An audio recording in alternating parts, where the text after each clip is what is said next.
Thank you for joining me here at the Real ResQ Podcast, part of the Vertical Podcast Network, right next to the Hangar Z Podcast, the Helicopter Podcast, and Vertical MRO Podcast. Check all of these podcasts out at verticalhelicast.com. Now, for today's episode, I'd like to say thank you to our sponsors, Bell, pushing the limits of vertical lift. Check them out at bellflight.com. Goodrich and Collins Aerospace. Goodrich rescue hoists have saved countless lives across the globe. Check them out at collinsaerospace.com. Precision Aviation Group. Tip to tail solutions. Find out more at precisionaviationgroup.com. Also, don't forget to go to the realrescuestore.com to get all of your Real ResQ Podcast gear. Now, coming up next in this episode, we've got a guy coming to us from Paulding County Fire Department in Georgia. He comes to us with a couple of his personal stories, as well as what he's doing for a little side job. Please welcome our next guest, Mr. Joe Sarber. My name is Jason Quinn. I am United States Coast Guard Rescue Swimmer number 500. These are my rescues and rescues from those of us that put our lives on the line every day so others may live. This is the Real ResQ Podcast.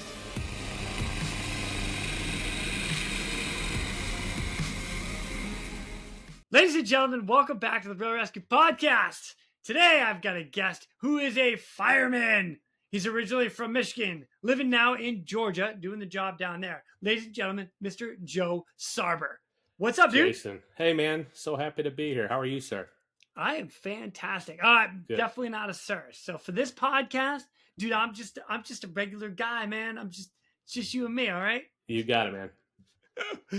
Dude, thank you so much for joining me. I'm excited because I have firefighters that have come on and shared some stories, but you have a couple good ones that, like, 3 specifically that we're going to talk about. And then we're going to talk about even more, like, why and how we connected, which I'm stoked about. Excited about it. Yeah, it's going to be good. But let's do this, Joe. If you don't mind, give a little background. Like, who are you? How did you become a fireman? Like, what brought you? And what brought you from Michigan to Georgia? Sure. So I come from a very blue-collar family. I'm proud to say I had one of the best upbringings ever. I really look back and cherish my childhood memories my parents created for me. Grew up in Grand Rapids, Michigan. Went to East Kentwood High School and transitioned to South Christian High School there in Cutlerville, Michigan. Graduated high school, and I knew I wanted to do one of 2 things. I wanted to either fly helicopters or I wanted to be a firefighter. So both good choices. I'm going to throw that out there. Right. So graduated high school, and of course you take those couple years off, and I did. And in 2002, I enlisted in the United States Coast Guard, which I was very excited about. It. I've always been absolutely in love with the Delphine. It was my helicopter choice. I would do anything I could to get a second around that helicopter. So I enlisted in the Coast Guard, went through the process of selling everything I owned in preparation of leaving. Well, they called me and said, hey, we got a small problem. You have a prior history of asthma induced by cats. Okay, surely this can't be a deal breaker because there's not cats on boats or helicopters, so no big deal. So they sent me to have a stress test and tried to induce an asthma attack, and no go. A couple weeks later, I got the famous letter that sent you in the mail. It says, hey, I've kind of thanks but no thanks. Yeah, that was kind of a shot to the ribs, man. That one hurt. I was I'm I sorry, dude. Yeah, well, it is what it is. Everything happens for a reason. True statement. As a matter of fact, the letter you sent me, it specifically says this letter to inform you that you have been found disqualified for entry into the armed forces of the United States. And it's like, oh man, ouch. So my great-grandfather served in the United States, and my grandfather served in the United States, and we've got family legacy going back to serving along the side of Ulysses S. Grant in the service. So I was very much looking forward to continuing that legacy. And at 22 years old, I really didn't have anybody pushing me that direction. So like a fool, I quit trying after the Coast Guard said no. Hindsight, I probably should have tried the Navy or the Air Force or something else. So that led me to being a firefighter. So from the age of 22. All right, but wait a minute. So this is the greatest part about it: is one door closes and you open the next door. Yes, You sir. don't stop. I know. go. You don't give up. Don't take no for an answer. So That's right. from the age of 22 to 30, I had, unfortunately, back then, affirmative action was still really big in Michigan. So being a white male was very hard to get on a fire department. So, being a broke young kid that I was, I would save money and I'd go try out for different departments all over the United States. Colorado, I tested there twice. Well, I happened to be on vacation with my now wife in Atlanta, Georgia, visiting my in-laws. And it was the last day of the hiring process for the fire department I work for. And I happened to run into our quartermaster who was cutting the grass. And I stopped and I talked to him. It was the last day of the hiring process. So I hurried back to my father-in-law's house and put my job application in. And I was selected out of 360 applicants to be a Paulding firefighter. Wow. So my family and I, of course, were still living in Michigan. The job's in Georgia. And October of 2009, on a Women of Prayer, I packed my family up and, without having a job, moved them down to Georgia. And in 2010, March 7th, 2010, I started my process recruit school at Paulding County Fire, and I've been there ever since. Dang, man. Right on. Good for you. Yeah, Holy man. cow. Yep. Like off a wing and a prayer. I like that. Yep, just last day of the hiring process on vacation. I ran into the right person at the right time and got it all done. So everything happens for a reason. So there's no doubt in my mind I am where I'm supposed to be.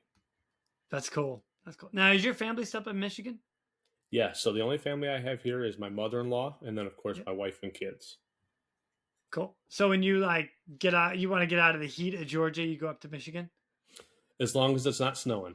I paid my dues with snow. I do not do snow. I do not like. You know what? My wife and I say the same thing. It's like, oh, we got a place in Massachusetts, but it's like, yeah, we're not going home in the winter. We're not. No. Mm-hmm. No. Oh gosh, that's funny. Nice. Yeah. Cool. Does that mean you're a Tom Brady fan? I'm just gonna throw that out there. No. Wait. No. Who are you pulling for? Which Michigan? NFL or college?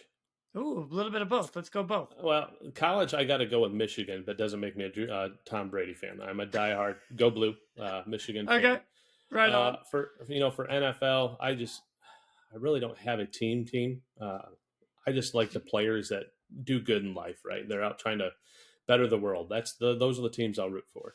That's cool. All right, I can appreciate that. That's good. The banter, I was thinking it was going to have to come. But you know what? Well, now that you're down in Atlanta area, I guess it's the Braves and Red Sox. Go Red Sox. Go Braves. Go Braves. You know what? When we're sitting in a game, if they're playing the Yankees, we're both on the same team. I'm just saying. Yes. Hands down. No questions asked. And I love all my friends that are Yankee fans. So you got to throw that out there, okay? Well, you just got to speak a little slower to them. It's okay. Oh, my gosh. Freaking love it, Joe. I love it.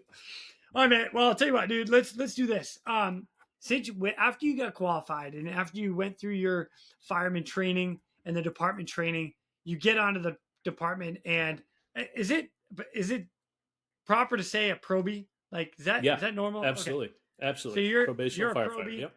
Cool. So you're a probie. You going in, and somewhere in this time, you get your first call. What was it? Yeah. Oh man, I'll never forget it. It was my first serious call. We'd run a couple, obvious med jobs here and there. Still a probational firefighter, still very much a Yankee from Michigan. So I talk really fast. And it's kind of funny when I first moved down here, you'd talk to the guys, you'd be excited, you'd be pinging, and their heads would kind of turn sideways like a dog because you'd speaking so fast. Everything in the South happens at a much slower pace. So we, I think it was my third shift in after coming off out of recruit school. We caught a working structure fire.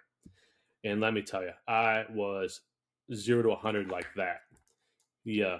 So the rule of thumb as a firefighter is mask for the task. That means you don't put your mask on until you're ready to go inside the structure. Well, I was ready to go. But the problem was we were still going down the road. I had my SCPA on. I had my mask on. I was breathing air.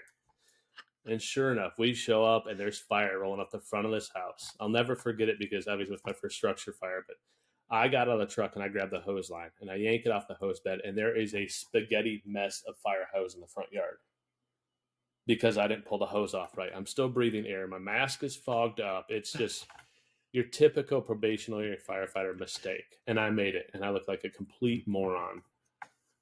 I love it. So I got we finally get all the spaghetti noodles worked out. I'm able to put some water on the fire. We get it knocked out, and we're getting ready to what we call ventilate the structure, which means we're pushing all the smoke out of the structure, getting ready to turn it back over to the homeowner. There's no more fire. We've checked for extension. And so they asked me to go to the fire truck and grab the positive pressure fan to force the smoke out. Well, I went back to the truck and I got the positive pressure fan, and I'm bringing it up to the back of the house. Now, mind you, this is probably only 200 feet distance between the truck and the back of the house, and I am gassed. I blew every bit of energy I had in the first 5 minutes of this fire, fighting the hose, trying to get all my gear on, and unbelievable. So that really sticks out. Thankfully, it wasn't a very bad structure fire. It was, in fact, a fire, but man, I learned a hard lesson that you kind of got to pace yourself. I was done the rest of the shift. I was useless. What was your debrief when you went back to the fire station? I would rather not say. We're going to divert real quick to thank our sponsors. Bell Training Academy proudly supports Vertical Helicasts. Experience hands-on technical training with dedicated maintenance aircraft to keep your skills sharp and your Bell aircraft operating at peak performance. Register for a technical course by September 30th and get $100 to Bell's gift shop. Visit bell.co/training. Well, let me ask you this. Was it like, I get the banter and the probably picking on you and newbie, probie, rookie, whatever. And you're like, oh yeah. Yeah. But was there at least good feedback to learn from, to say, okay, let's like reset this a little bit and come back? Was there at least some of that too, or is it just straight up like, how do I do it? Yeah. So the good feedback seemed to come in the second hour of the debrief, right? Because the first hour and a half was just, you dummy, you did this, you did that. And, again, I was somewhat young, so it's hard at that age to tuck your tail between your legs and accept criticism. But in our industry, the only way you get better is to take that criticism and put it to use, right? If you're not learning from your mistakes, you're not unteachable. So I was fortunate. I was with a salty group of guys. My sergeant, that's what we called him at the time, Sergeant Lovelady, great guy. Him and I have become really good friends. But we all sat down, we debriefed it, and he explained to me what I did wrong. Again, the mask before the task, having my mask on, going down the road in the back of a fire truck. Meanwhile, I'd breathed out 500 pounds of air because I was so excited. So there goes most of my air in my tank, and we haven't even made it to the fire yet. And then deploying the hose, again, I was tunnel vision, right? So I had one thing in mind, that was putting wet stuff on the red stuff, and blew a lot of energy because I didn't do that right. So there was a lot of things I did wrong, but I take it as a learning experience because I never made that same mistake twice. So Thankfully, it wasn't a very bad structure fire. So, we were still able to save the house, and it was just all surface level stuff. So it was a good learning experience. Cool. Very cool. It's funny because, 15 years in the career, and now I see some of these rookies making the same mistakes I did. It's hard to get on the guys for doing the same thing you did 15 years ago. You just sit back and laugh. Like, yeah, been there, done that, got the shirt, got the embarrassment, got the butt chewing, and now it's your turn. Yeah. But here's what you did, and here's what we can do better, and here's why it didn't work. So it's all learning experiences, right? Yeah, absolutely. Yeah, I love that. So now you can make fun of them and teach them at the same time. That's an hour later. How the tables have turned, right? That's what we have to do. That's right. And it feels so good to be on the other side of the table. Oh, it's great. Yeah. That's what you get when you get experience. You're allowed to do that. That's right. Yeah. Yeah. Oh, my gosh. I love it. Man, thank you for sharing that. I appreciate it. Yeah. The next one I want to talk about, you actually earned yourself an award, and the award is the Public Safety Appreciation Award. This award is presented to Joseph Sarber in recognition of outstanding service to community, presented by Paulding County Board of Commissioners. This 26th day of April 2012. So this is like kind of a big deal because you know what? I didn't go. What happened? Yeah. What did you guys get called out for? So, man, I was on my second station assignment. I'd finished my rookie rotation and second year on the job. So I'm still a new guy, right? And I had a great crew, probably one of the most fun crews I've ever worked with. It was Station 10. We got banged out to a structure fire with entrapment, which means that there's in fact somebody in the house and the house is on fire. It's confirmed and we need to get her out. So we showed up on scene. I did everything right this time. Went to the door, put my mask on and stuff, poked my head in the door, and I could see the smoke was coming down. So I knew we had to get in there, and if there was in fact a patient, we needed to get her out fast. So me and my partner, Tim Merritt, made entry. We're able to find the victim right away, and we were able to pull her out of the house. And then the host team went in and extinguished the fire.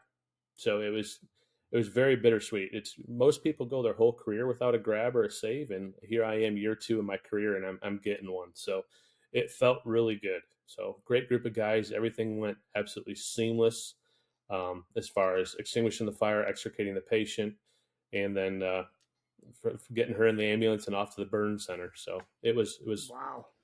the perfect scenario, the perfect storm, so to speak.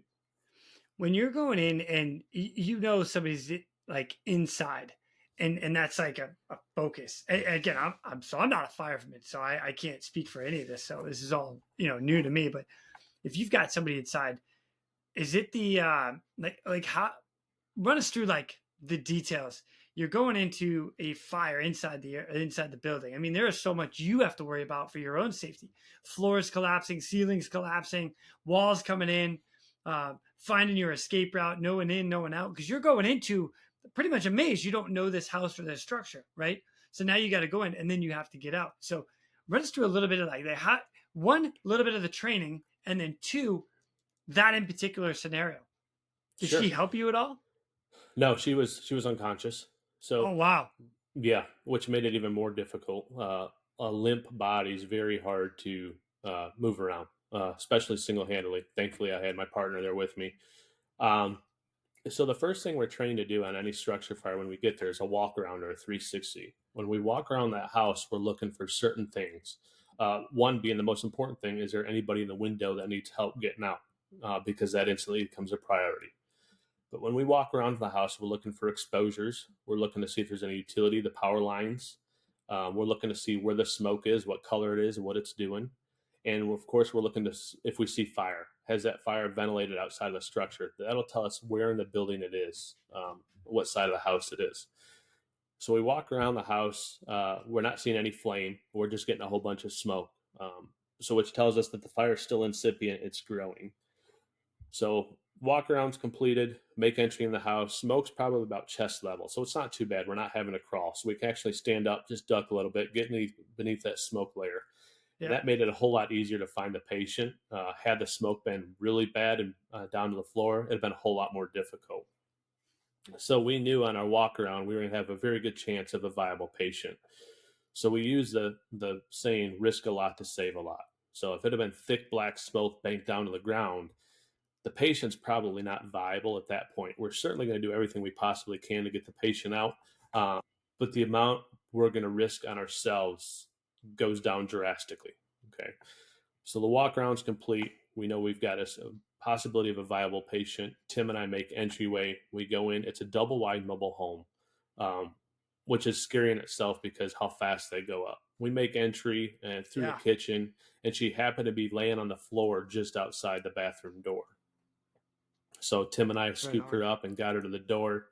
And our medical team just happened to meet us at the door, took over patient care, and initiated CPR. And we got her back, so she survived. Yeah. No way. Yeah. Oh, dude, that's awesome. Mm-hmm. That is so awesome. I'm going to ask one more question. Now, I'm going to tie this into my world a little bit of like helicopter rescue and getting guys or people out of the water and stuff. And there's been a comparison made throughout my career and from other guys. It's like, as a fireman, you're not going to treat your patient in the fire. You're going to get them out of the fire, out of the area that could cause the most harm, and then into a spot where now you can treat them accordingly, right? So in our world, it's interesting, and there might be people that might disagree with me on this, and that's okay. It's my podcast. I'm going to throw it out there. But and that is people that are in like bigger waves in out in the ocean or whatnot, and you're trying to get them onto a backboard or a litter in this like churning sea. And I equate that more to the fireman side of just get them out of the elements, get them out of that fire, get them out of the big waves. I get the spinal immobilization. I understand all of that, but you're doing more damage and you're waiting potentially for things to get worse than you have a stable platform in the air, or for you guys just outside, there's a full ambulance and ALS crew ready to go. So that's kind of my 2 cents. I don't know if it goes anywhere. That's just, again, conversation that's gone back and forth. So. No, it makes complete sense, right? So it doesn't, first you need to get the patient out of the elements. It doesn't make any sense to initiate CPR inside of a smoky structure, because now you're just filling their lungs with smoke, right? All the poisons that are bad for us. So if we can get them out of the smoky structure, we're wearing all that gear, we're wearing our packs, we're putting wear and tear on ourselves. So get the patient outside of the structure, turn them over to the guys that don't have all that gear on, that can initiate quality CPR. And then, fire it can do the weirdest things. So you don't want to keep a patient inside of a building it's going to progressively get worse. Now you're subject to heat and smoke. So yeah, you're absolutely right. Yeah. Get them out of the structure and we'll go from there. Yeah. And for me, I want to get them out of the water. I just want to get them out of the water and go. And again, I'll use specific situations. Like if you had maybe an aviator, like the U.S. Coast Guard does a lot of this, and so does the U.S. Navy, where they get a fighter jet pilot that has to eject out of the aircraft, and the first thing they're doing is spinal immobilization in the water, which is great. I don't want to take away from that, but at the same time, if the seas dictate that you are going to be in worse position in that rough water, get them out and then stabilize. So anyway, I appreciate the comparison on that one, Joe. Yeah. I know it's not like totally the same, but So I was so fortunate last summer. I got to take a water course where we learned how to backboard in the water. And man, it's tough on a calm water. I can't imagine doing it in 30-foot swell. So hats off to you guys. How you guys do that? That's just remarkable. I just get them out of the water, dude. That's my goal. I was trying to build you up here. Come on, that was thanks. Segue. Yeah. I appreciate that, Joe. I appreciate it. Oh, it's funny. Now, you know what?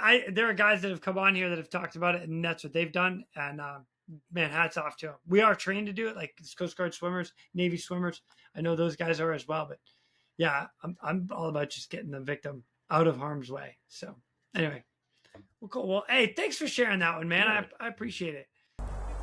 We're going to divert real quick to thank our sponsors. Collins Aerospace Goodrich. Whether your mission is saving lives or servicing high-value assets, Collins Aerospace's Goodrich hoists stay ready to assist. Features such as single-point payout reduce the potential for hoist-induced load swings, enhancing overall safety.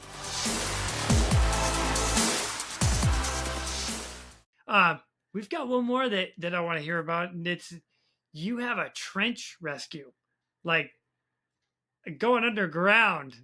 Yeah. So this one just happened this spring. It was a long call. 6 months ago, or like three months ago. 3 months ago. Yeah. It just happened. Dang. So, and in the 14 and a half years I've been on the department, we've had 2 trench rescues, and all of them have happened within the last year. So the call came out, and typically I'm on a ladder truck. That is my job. I'm a truckie. This particular day I happened to switch over, and I was on the rescue, which is really fast and mobile. I don't remember exactly what we were doing, but we weren't in the station. We were out doing something, and the call came out for a trench rescue. So when they call us, you'll typically hear all the trucks that are being dispatched before the initial dispatch. So of course, I'm hearing her list all these engine companies, my truck company, my rescue company. We knew this was going to be some type of big call, typically a structure fire. But when they said trench rescue, I ain't going to lie, my stomach hit the floor, because I know these are usually pretty bad and very dangerous for firefighters as well. Not only do that, but trench rescue is a very special certification you have to have in order to do it. And there's a lot of work that goes into a trench rescue. It's not as simple as showing up, going into the trench and digging the person out or pulling the person out, because we have to worry about our life safety as well. So we get on scene. We just happen to pull in right behind our ladder truck. And we're kind of giving a size up. One thing you got to be careful on a trench rescue is where you walk, because anytime you move somewhere, the trench could collapse even more. So we show up on scene, and this guy's coworkers are frantically digging, trying to get their coworker out. And so we pull one of them out of the trench, and we leave the other one in there. We're kind of monitoring the trench around him, letting him dig, and he's able to get his coworker's head exposed. So he's screaming. He's obviously breathing, but he's buried from his neck down in thick Georgia clay. So at that point, we got to try to figure out what to do. We can't have any running machines there. Right now, we don't have anything to board up the shore of the walls so we can make access to the patient. So the only thing we can really do is continue to let this guy dig and monitor. And that way, if we see something's going bad, we can quickly get him out of the hole.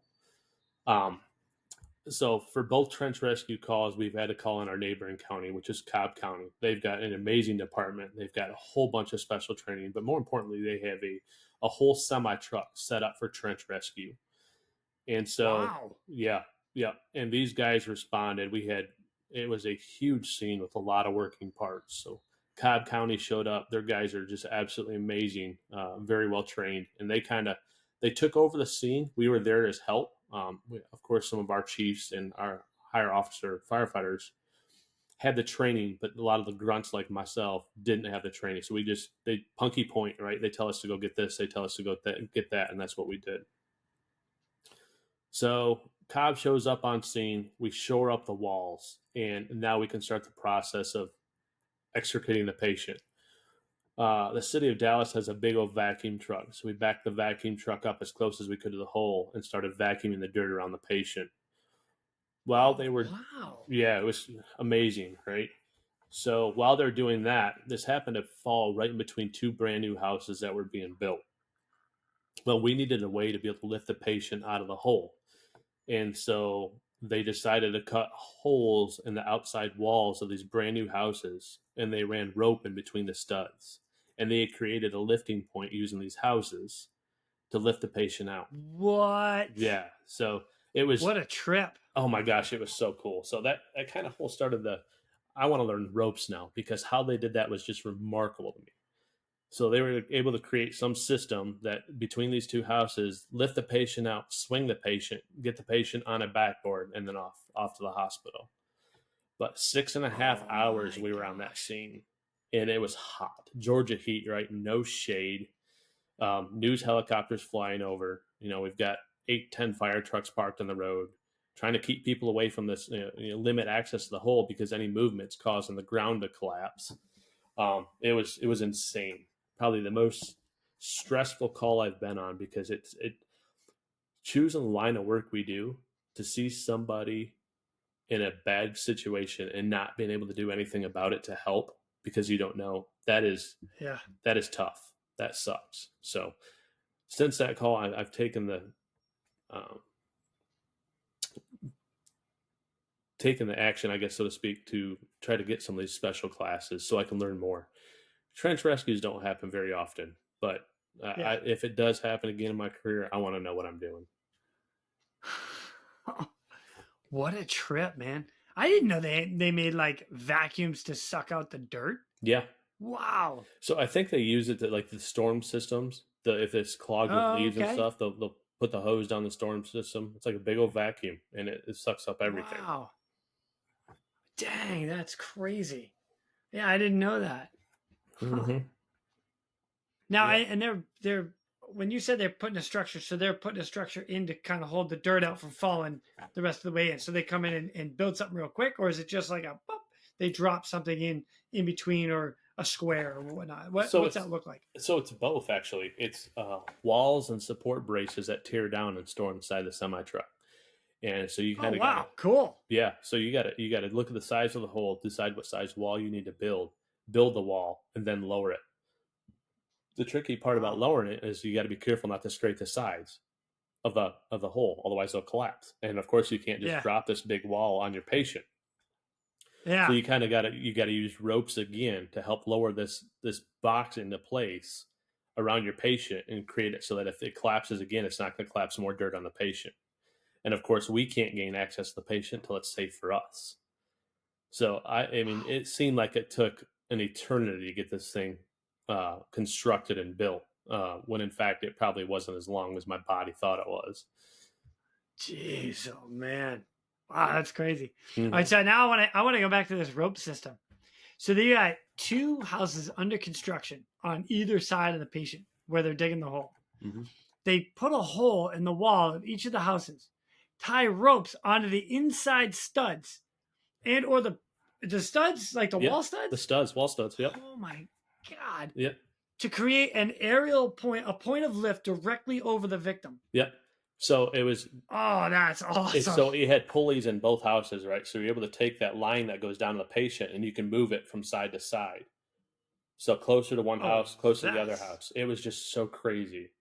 And that's cool. And so then they've got the hoisting point. They were able to move it to get it directly above the patient, lower the hoisting point. And so we were able to lift the patient straight up, swing him one way towards the house, lower him onto the backboard. All right, so with that, the only time I've ever seen anything like that is like river rescue, where you're setting up the point on from tree to tree across the river in there, or some sort of moving water.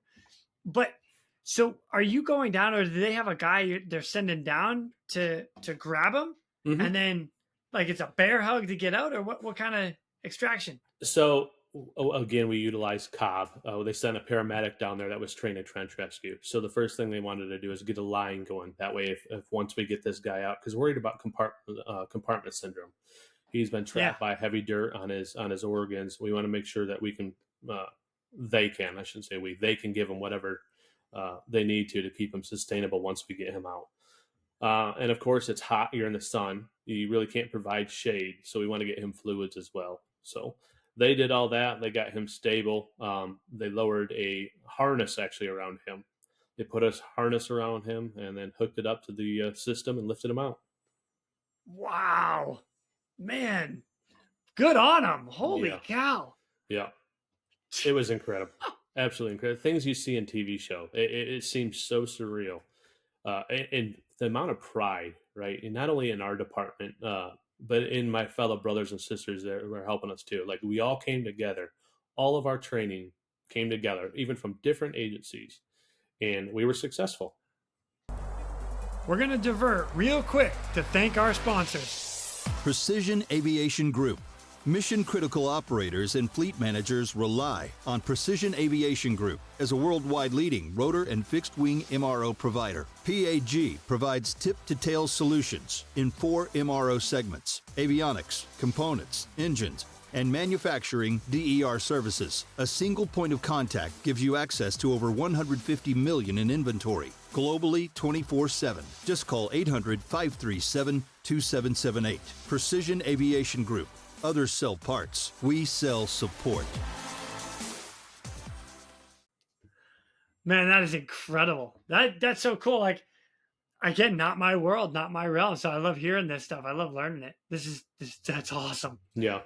Good on you guys. Yeah, of course, once you get the patient out and the scene's safe and it's time to start tearing down, you kind of walk around it and you look to see exactly what they were dealing with. And boy, he was down there. I bet you he was no less than 20, 25 feet down in the ground in a hole no bigger than, 2-3 foot in diameter. He was down there quite a bit. Wow. Yeah. Holy. What were they doing down there? Do you know? Something with the septic system. They had dug down deep. Unfortunately, when you dig deep, you have to dig wide too. They did the deep part. They didn't do the wide part. And that's what caused the collapse. So, it's one of those things you think about it. What if it was raining, right? If it was raining, would the extra weight of the rain on the soil cause more collapse? Would it have flooded? There's so many things you think about after it's over with that you think, man, thank gosh this didn't happen. Thank goodness that didn't happen. Joe, that's incredible, man. Yeah. Wow. It was a good learning experience with a very positive outcome. I haven't heard an update on the patient. Last I knew, he was stable, but he had a long road to recovery ahead of him. Right on. Hey, I'm pulling for him. I truly am. Absolutely. I hope he pulls out of it, and good for you guys. Both counties, both engines, both trucks, both departments. Yep. And everything you guys did.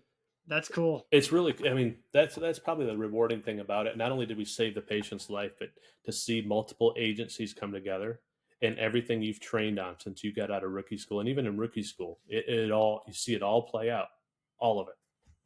So we all have one common goal. Yeah. Save the person in distress. That's right. Get them out. Mm-hmm. We just want to be the one to do it. We don't want to give it to them. Of course. Yeah. Yeah. Oh my God, that's funny. Joe, thanks for sharing that, man. Again, props to you guys. Well done. Well done indeed. Yeah, it was exciting. Life saved. That's cool. I'm gonna search for the media, the footage from the helicopter flying over the top of you guys. There is footage. Throw that out there. Yeah, there's footage. Okay. Yep. All right, we'll see if we can get it. That breaking news out of Paulding County, where a man was rescued from a trench collapse just hours ago. Good evening. Thanks so much for joining us for Fox 5 News at 5. I'm Tom Haynes. I'm Christine Spiro. The man was about 20 feet down, and rescuing him became a dangerous and delicate operation. Fox 5's Eric Perry joins us live with the latest on this breaking story. The visuals, Eric, are just incredible. Yeah, absolutely, Christine, Tom. This is the second trench collapse that has happened. The first one in December, then you have this one. Rescuers say they're calling that first one a Christmas miracle. This is an Easter miracle. Take a look. This is actually where it happened. It's about 20 feet down in a hole. There is a little embankment, and they say that man was fully engulfed in Georgia clay soil. Let's take a look, first of all, at the good news here. This is the man being rescued. We were capturing the moments there. We're told that he was taken to an area hospital by a helicopter to seek medical attention. When they got here, only his mouth was exposed for first responders, but initially his entire body was exposed. Now let's show you the actual trench. We were able to go to the second floor of this newly built home that's still under construction and look down directly into where all of this took place there. It took teamwork from both Paulding County Fire, but also they brought in experts with Cobb County to work together to pull this man out. Take a listen. The first person you'll hear from is Brandon Maple with Paulding County. The second, Richard Williams, who's with the Cobb County. He's an engineer. When we first got here, you could not see the victim. The victim was fully encapsulated in soil, which was pretty dense, also to include clay. There was a co-worker with him in there, and normally in trench collapse of this situation, you immediately get people out of there as soon as possible. He was just short of uncovering this man's face and saved him from being a recovery by allowing him to be there for a moment. We had a high line set up across. This is what it's called, a high line, so it's anchored on one side. These guys actually had to go up and cut holes in the wall to anchor the system. So we could slide that system back and forth between the houses to center it over the hole to raise the guy out. So once we got the guy out of the hole, we just slid him over to the side, put him straight on the stretcher and rolled him straight out.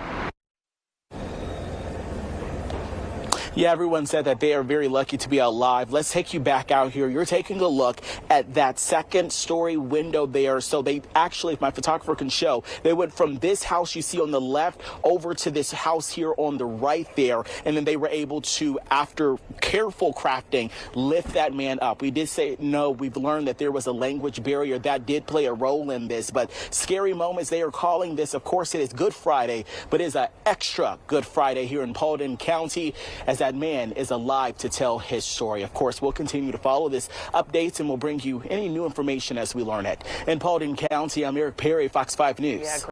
So speaking of helicopters and whatnot, this is how you and I connected. This is kind of cool. So my boy Halsey Scheider, he runs the Helicopter Podcast, part of the Vertical Helicast platform. And he had a guest on, which was one of the acrobatic helicopter pilots for Red Bull.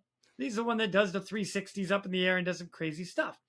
So I reached out to him and I'm like, man, I know there's a safety team. I know there's like a full rescue team that does stuff to help support all of that. That's how you and I got connected, because your company helps support not only Red Bull and their events, but air shows and other things throughout the country of the U.S. Yeah. It's Yes. Yeah. So I'm proud to say that, most firefighters have a cool side job, but I think mine takes the cake, right?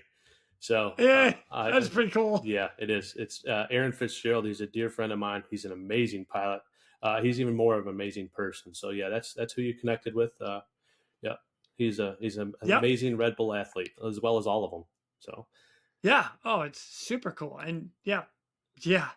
So let's back up a little bit with this, because so the company is called Frost. Yep. Now, how did this come along? And your partner Bob, I'm gonna throw this out there because he's a cop. Yeah. He's not a fireman. He's a police officer. Yeah, he didn't score high enough on the test. Yeah. 10 he more might points. say the same thing about you. I'm just gonna throw that out there. Right? Yeah. Everybody loves a firefighter. Everybody loves a firefighter. That's true. Yep. So everybody loves the helicopter guys in the Coast Guard. That's right. Absolutely. Yeah. So again, every firefighter has a side job. So in 2012, I was a manager of an FBO at an airport, and we hosted our first air show in 2012 and then in 2013. And I became really close with a Warbird pilot by the name of Jim Tobel. Fast forward to 2015, I started to travel with Jim as his crew chief on an F4U-4 Corsair all over the United States. That's cool. It was amazing. It's probably one of my favorite life experiences. Jim and I became very close, and we're still very close. But for my kids to see all this history, it was a Corsair and a P-51. We traveled together. But the amount of memories I created for my kids, I spent time with the Blue Angels, the Thunderbirds, and all of our men and women in the services, just doing air shows, performing for people. Well, my business partner, Bob, and I knew of each other. We were both in the air show industry. He was a performing pilot as well, flew a Focke-Wulf, and he knew I was a firefighter that was working for Jim. So we ran into each other at Oshkosh in 2017, I believe, 16 or 17. And he approached me. He's like, hey, I've got this idea. What do you think about it? So he pitched it to me. I'm like, oh, yeah, that's a pretty solid idea. But, everybody's got a good idea. I didn't think anything of it.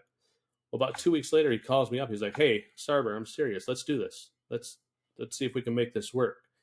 So we went and met with an investor. And long story short, we went from concept to business plan to product to first air show in 6 months. Holy smoke. Yeah. Oh, that's fast. Yeah, it was.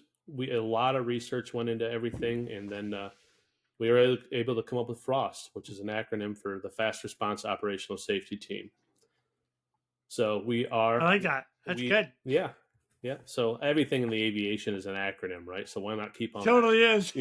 Why not keep on that trend? So, yeah. Right on. Now, so you guys. We're going to talk further because you and Bob are going to come on because you guys actually have some stories that you've done and what you do at some different air shows, and including our Red Bull specifically. So I'm excited to have that. It's going to be coming out. But what you guys are doing, and as a matter of fact, I'm even going to try to meet you down in Las Cruces or to see what you totally do with that company. Yeah, we'd love to have you. So what I want to ask about it is real quick. It's like the stuff that you guys are doing right now. This is amazing. Like you do the program that you've set up, which I'm really excited to sit down with you and Bob and have a further discussion as to how, the why, and what you guys do. Plus, you, like I said, you guys have stories of rescues. I don't want to get into it too deep because I know they're coming, but man, I appreciate it. And I look forward to hearing and talking to you guys collectively. But, yeah, it's gonna be a good time. So that's gonna be fun. Yeah, absolutely. Look forward to it. For sure. Yeah, me too. Now, before we get too far into that side, I got to come back because it's about Joe right now. This is your podcast. Bob's not invited to this one quite yet. No police officers allowed. Get out. Oh, that's funny. All right, Joe. But what I'd like to ask you is, and I like to ask this of all the guests, kind of like to close out is, do you have a piece of advice that you would pass on? Like everything you've done in your career, and actually you could even throw Frost in there, like how you've segued into that. is there a piece of advice that you would pass on to everybody? Yeah. Don't take no for an answer. When I graduated high school, I wanted to be I wanted to either be a helicopter pilot or I wanted to be a firefighter. And of course, the Coast Guard told me no. And so that left me with, the fire department. And for 8 years, everybody told me no. I was either, unfortunately, again, affirmative action. I was either a white male or I just, I couldn't pass the test. It kept getting no. And finally, I got my yes. And that yes opened up so many doors for me, which includes Frost. Hadn't I been down here on vacation and somebody told me yes, Frost would not be here. So just because one door closes doesn't mean another one's going to open. There may be 10 doors that close before you get that one that opens, but it happens for a reason.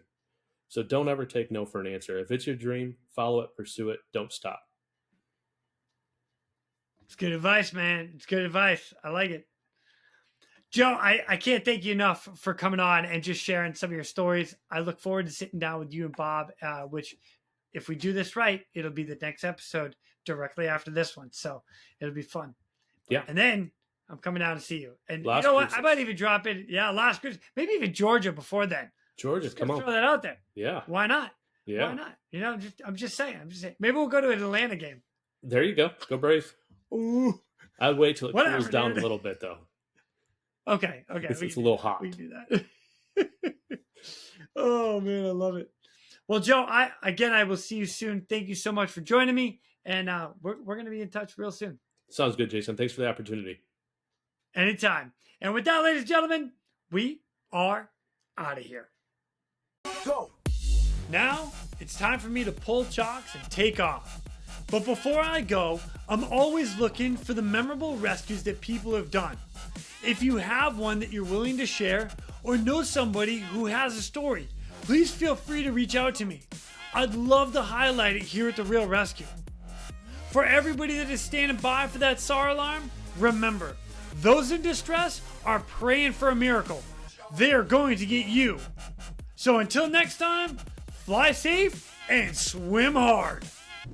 Thank you for joining me today here at the Real ResQ Podcast, powered by Vertical Helicast. We'd also like to say thank you to our sponsors for this episode. Collins Aerospace Goodrich. Whether your mission is saving lives or servicing high-value assets, Collins Aerospace's Goodrich hoists stay ready to assist. Features such as single-point payout reduce the potential for hoist-induced load swings, enhancing overall safety. Bell Training Academy proudly supports Vertical Helicast. Experience hands-on technical training with dedicated maintenance aircraft to keep your skills sharp and your Bell aircraft operating at peak performance. Register for a technical course by September 30th and get $100 to Bell's gift shop. Visit bell.co/training. And Precision Aviation Group.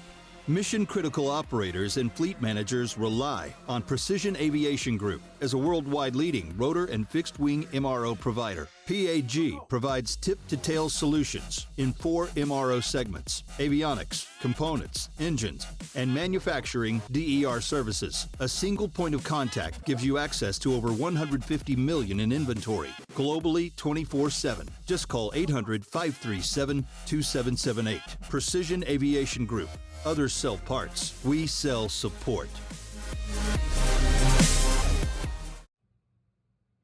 what's up there, Rotorblade? Hey, so we've had a couple firemen on the podcast recently, haven't we? Yes, we have. Now, you're a little black and white dog.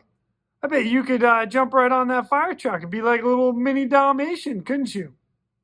Although, seeing your name is Rotorblade, I would say a helicopter would be the way to go for you and I, huh? What do you say? Paw? Give me paw? Paw? That's what I'm talking about. Good job. Good, buddy. All right, let's go get a helicopter.